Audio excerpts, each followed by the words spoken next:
रमजान मुबारक के रोज़ों के शुक्राने के तौर पर अदा की जाती है, इसी तरह नमाज़े ईदुल अज़हा सय्यदुल अंबिया जद्दे अमजद हज़रत इब्राहीम खलीलुल्लाह अलैहिस्सलातु वस्सलाम की यादगार में और उनकी एक अज़ीम शान कुर्बानी को याद करने के लिए ये दोगाना नमाज अदा करने के लिए हम आप जमा होते हैं। इस्लाम की ये खुसूसियत है कि इस्लाम ने साल के बाद अय्याम के साथ, हफ्ते के बाद अय्याम के साथ ऐसे आमाल को जोड़ दिया है कि मुसलमान अगर इखलास के साथ उन आमाल को अंजाम दे तो लाखों करोड़ों नेकियां उसको हासिल हो जाती हैं। रमजान मुबारक की एक रात की फजीलत के बारे में हम और आप कुरान करीम की रोशनी में रोजाना सुनते हैं कि उस मुबारक रात की इबादत अगर किसी मुसलमान को नसीब हो जाए तो अल्लाह तबारक व तआला 1000 महीने के बराबर इबादत करने का उसको सवाब इनायत फरमाते हैं। साल के अंदर 12 महीने हैं, उन 12 महीनों में चांद के एतबार से जो आखिरी महीना है, जिसको हज वाला महीना कहा जाता है, जिलहिज कहा जाता है, इस महीने के शुरू के जो अय्याम हैं, शुरू के जो दिन हैं, अल्लाह तबारक व तआला ने और अल्लाह के रसूल सल्लल्लाहु अलैहि वसल्लम ने इन दिनों के अंदर बाज़ आमाल ऐसे बतलाए हैं कि उन आमाल को अगर अंजाम दिया जाए तो सालों की इबादत का सवाब मिलता है, सालों के गुनाह अल्लाह तबारक व तआला माफ फरमा देते हैं। उलमाए किराम ने लिखा है, रमजानुल मुबारक के दिनों के मुकाबले में भी जिलहिज के अय्याम सवाब के एतबार से बड़े हुए हैं। रातें रमजान मुबारक की अफजल है, लेकिन दिन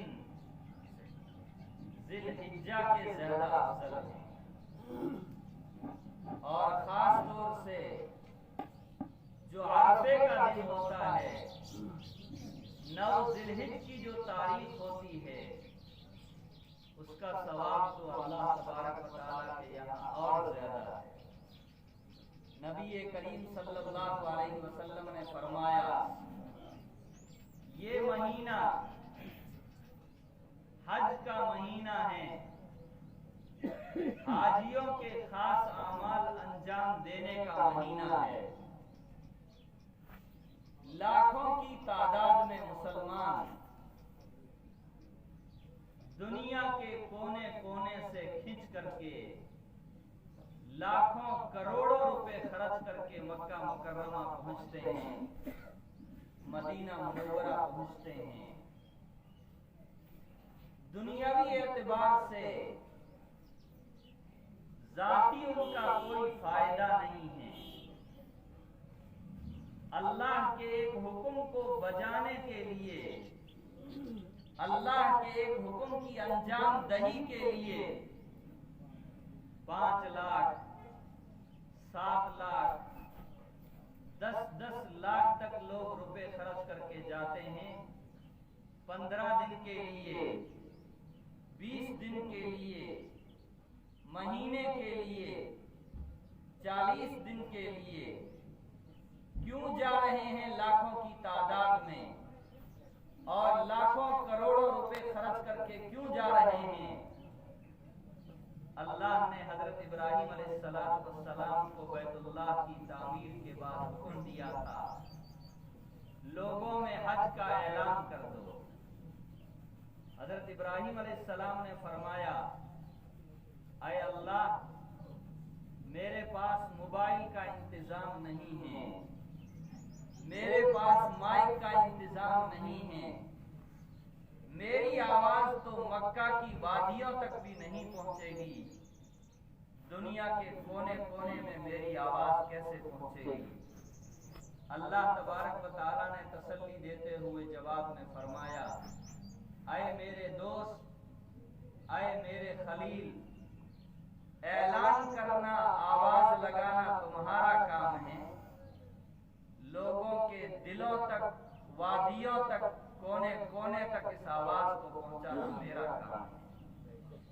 अज़्ज़िन फिन्नासि बिल हज्ज यातूका रिजालन, लोग आपके पास बैतुल्लाह का तवाफ करने के लिए, हज करने के लिए पैदल भी आएंगे, ऊंटों पर भी आएंगे, दुबली पतली ऊंटनियों पर भी आएंगे, जिस तरीके से भी वो आ सकते हैं बैतुल्लाह का तवाफ करने के लिए और हज करने के लिए वो लोग जरूर आएंगे।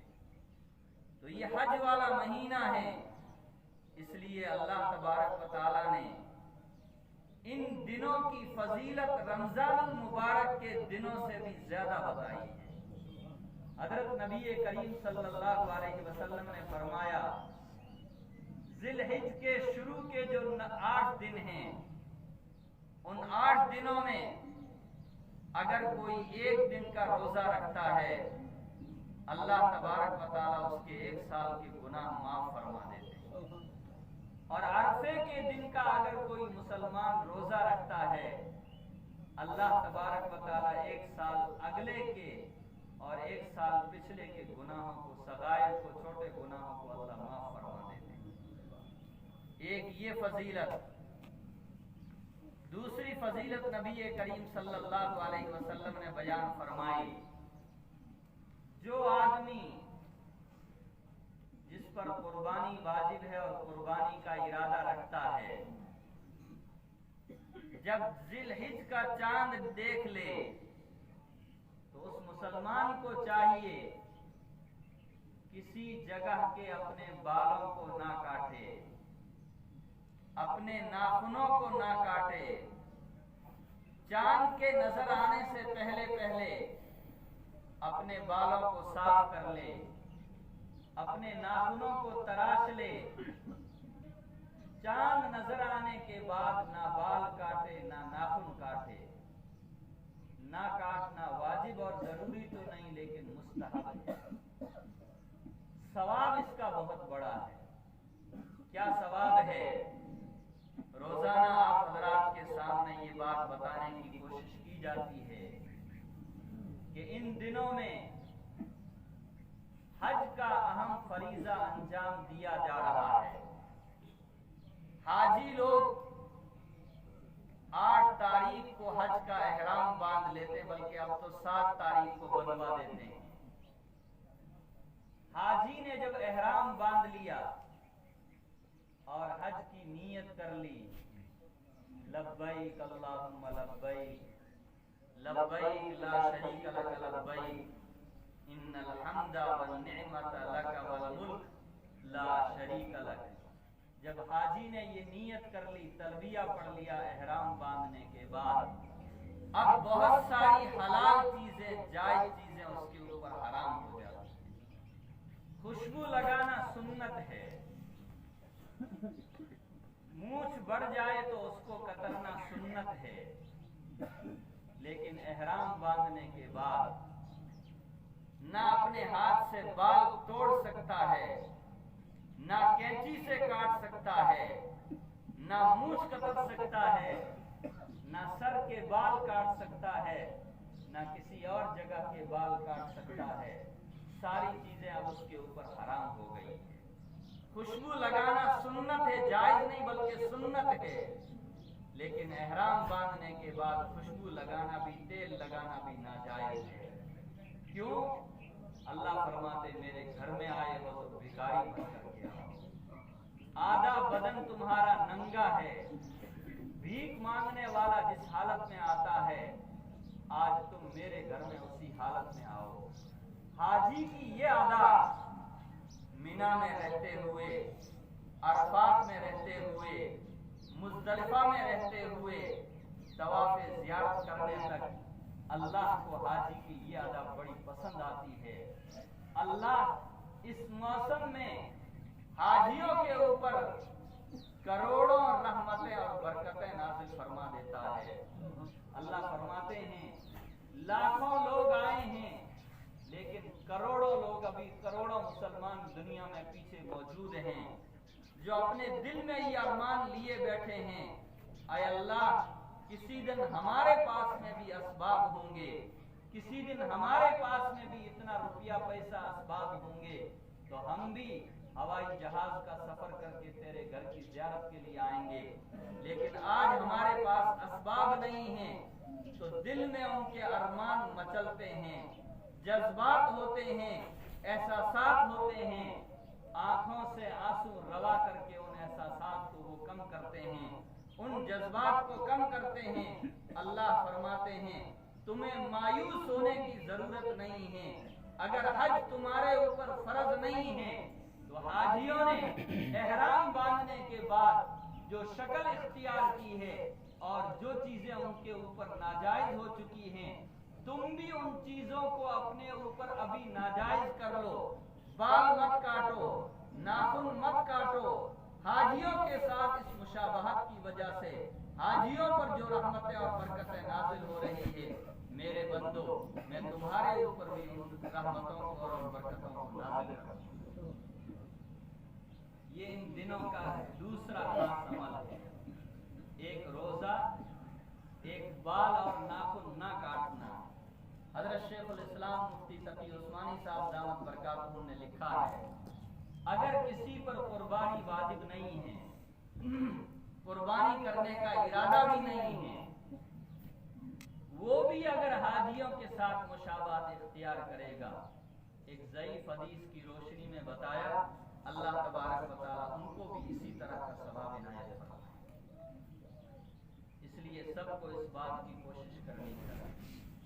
तीसरा अमल जो कल फजर की नमाज के बाद से शुरू हुआ है और 5 दिन तक चलेगा, 13 तारीख की नमाज असर तक चलेगा, वो अमल है तकबीरात तशरीक का।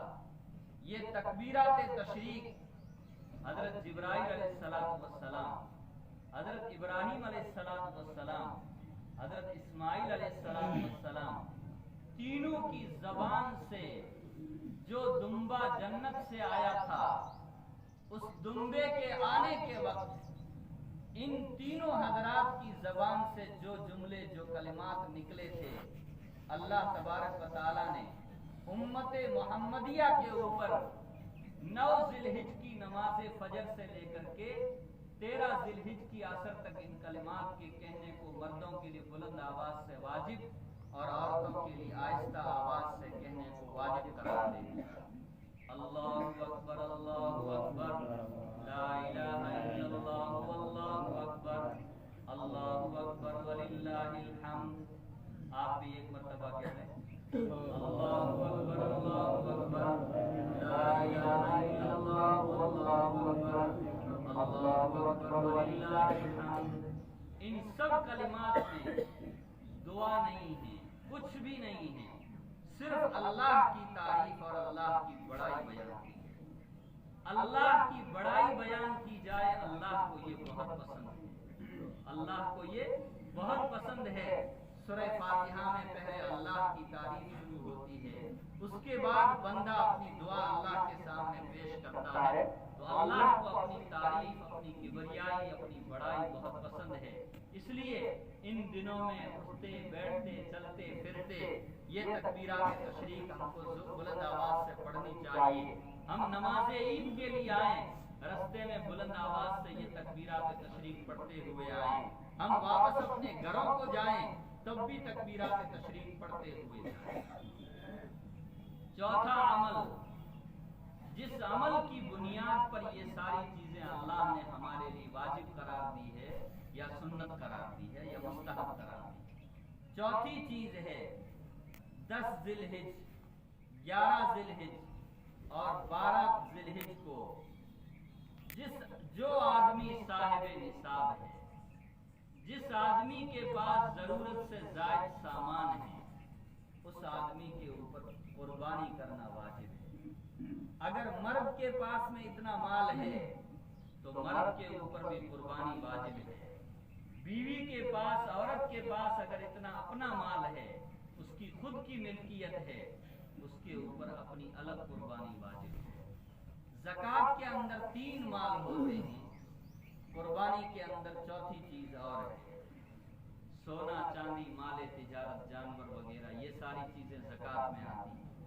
अगर किसी के पास जरूरत से जायद सामान है, सोना नहीं है, चांदी नहीं है, माले तिजारत नहीं है, कारोबार कुछ नहीं है, लेकिन जरूरत से जायद उसके घर के अंदर सामान रखा है। एक गाड़ी की जरूरत थी, 2 गाड़ियां ले आया। जरूरत एक गाड़ी की है, दूसरी गाड़ी घर में खड़ी है।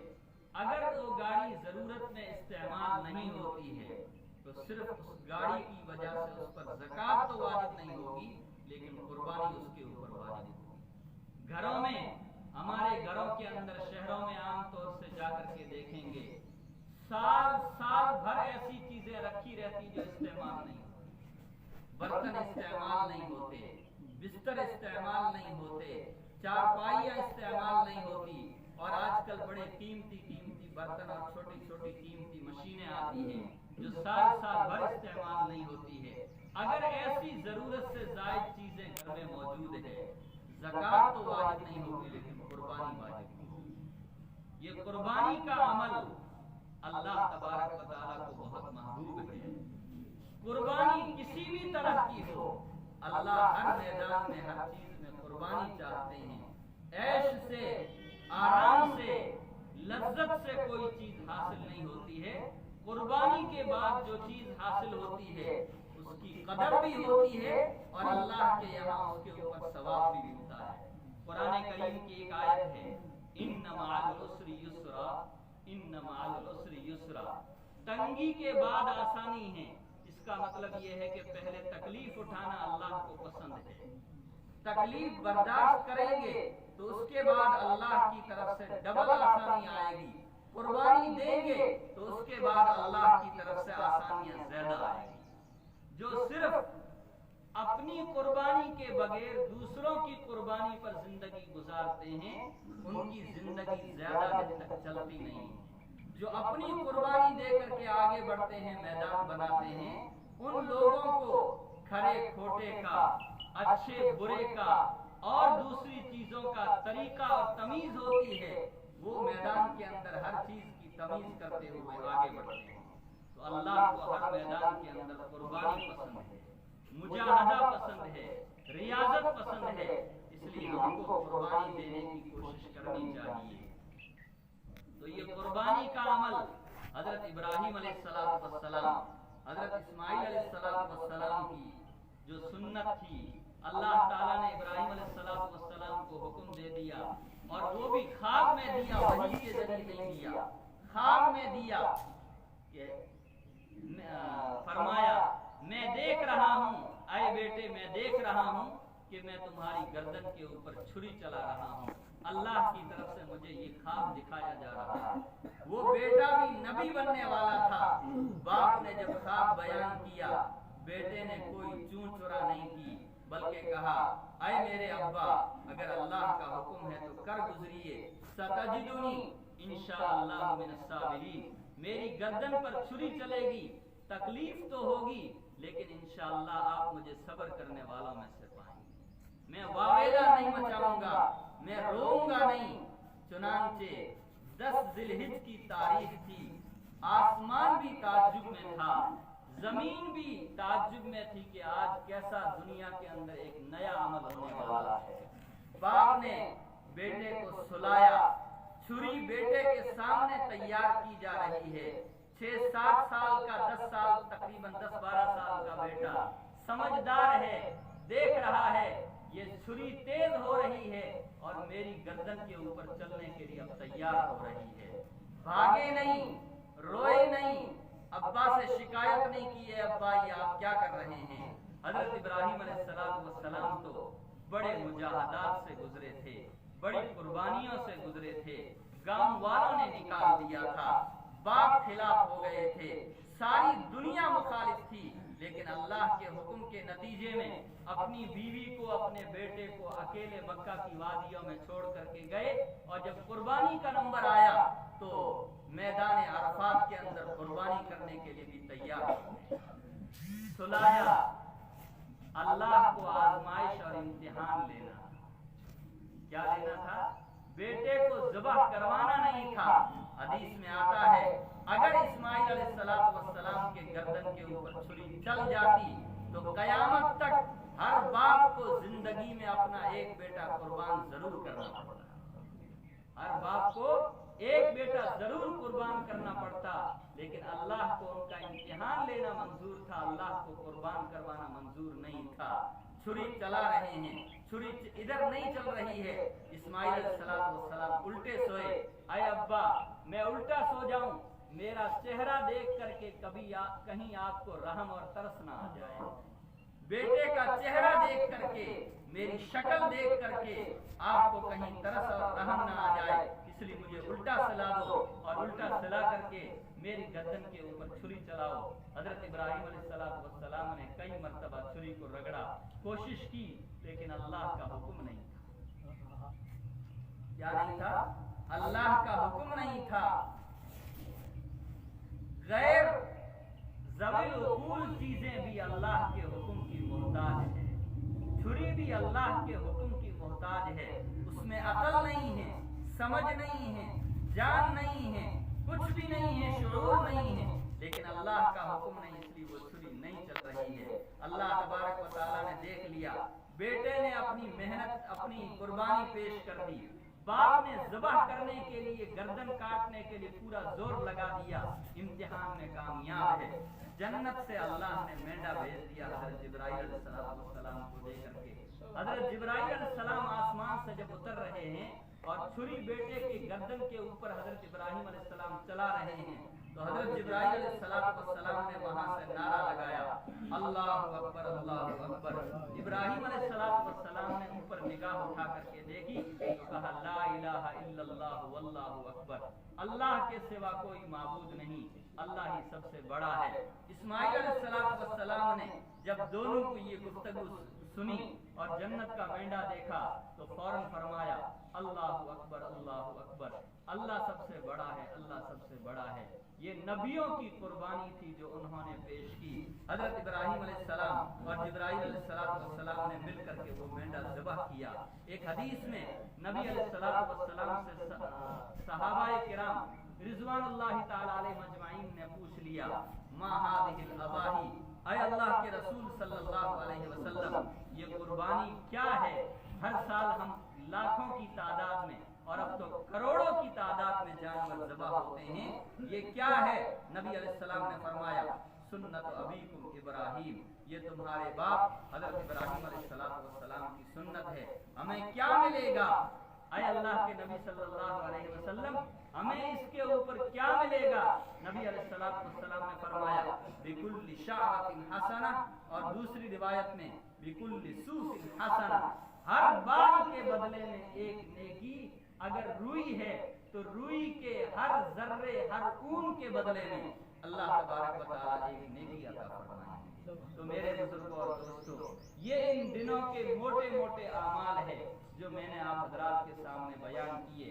हम जानवरों की कुर्बानी करते हैं, जिंदगी में अपनी ख्वाहिशात, अपनी नफ्सियात, अपने खिलाफ शरीयत जज्बात और एहसासात उनको कुर्बान करने की जरूरत पेश आए तो हमें उनको भी कुर्बान करने की पूरी कोशिश करनी चाहिए। उस वक्त में हमारी जिंदगी शरीयत और सुन्नत के मुताबिक बनेगी, वरना हम जानवर की कुर्बानी तो इसलिए भी कर सकते हैं कि ये इब्राहिम अलैहिस्सलाम की सुन्नत है और इसके साथ साथ हमें 4-5 दिन खाने के लिए गोश्त भी मिल जाता है। अल्लाह तबारक व तआला ने कुरान करीम में फरमाया, मैंने आयत पढ़ी थी, लन यनालल्लाह लुहूमुहा वला दिमाउहा वलाकिन यनालुहु तक़वा मिनकुम। अल्लाह हर अमल के साथ तक़वा की कैद लगा है। किसके साथ? हर अमल के साथ। अल्लाह ने रोजा फर्ज किया, आगे उसका नतीजा अल्लाह ने फरमाया लअल्लकुम तत्तकून, रोजा तुम्हारे ऊपर इसलिए फर्ज है ताकि तुम्हारे अंदर तकवा की सिफत पैदा हो जाए। यहाँ कुर्बानी के बारे में अल्लाह ने फरमाया, तुम्हारे जानवरों का गोश्त, खून, चमड़ा, कोई भी चीज अल्लाह को नहीं पहुंचती है, वलाकिन यनालुहु तक़वा मिनकुम, अल्लाह को तो तुम्हारा तकवा पहुंचता है कि अल्लाह के डर से, अल्लाह के लिए तुमने कुर्बानी की है या अपनी ख्वाहिश को पूरा करने के लिए कुर्बानी की। कुर्बानी में रियाकारी, दिखलावा नहीं होना चाहिए। और इस वक्त में कुर्बानी है और मुल्क के क्या हालात हैं वो सब आपके सामने हैं। इसलिए हमारे बुजुर्ग बार बार ताकीद फरमाते हैं कि कुर्बानी की जाए, ऐसी जगह की जाए जहाँ गंदगी ना फैले, दूसरों को तकलीफ ना हो, इसका हम खास तौर से ख्याल रखें। माहौल को लोग और खास तौर से हुकूमत के लोग बिगाड़ने की कोशिश कर रहे हैं, लेकिन कुर्बानी के मौके पर भी हमारे बीच में, हमारे पड़ोस में जो गैर मुस्लिम लोग रहते हैं, हमें उनको जरूर याद रखना चाहिए। उनको क्या करना चाहिए? जरूर याद रखना चाहिए। हमने अपनी तकरीबात से, अपनी खुशियों से, अपनी गमियों से गैर मुस्लिमों को बिल्कुल अलग थलग कर दिया, हालांकि हमारे वो पड़ोस में रहते हैं, जिसकी वजह से बाहर के लोगों ने उनको उठा लिया और उठा करके वो उनको हमारे खिलाफ इस्तेमाल करने की बहुत ज्यादा कोशिश कर रहे हैं। इसलिए सफाई सुथराई का अच्छी तरह ख्याल रखें।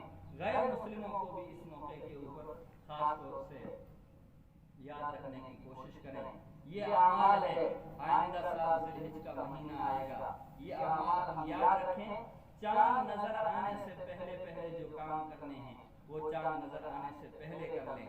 चांद नजर आने के बाद जो काम करने हैं, रोजा रखना, तस्बीह, तहलील, तकबीर वगैरह, वो सारी चीजें चांद नजर आने के बाद हम शुरू कर दें। फिर तकबीरात तशरीक है और उसके बाद में कुर्बानी है।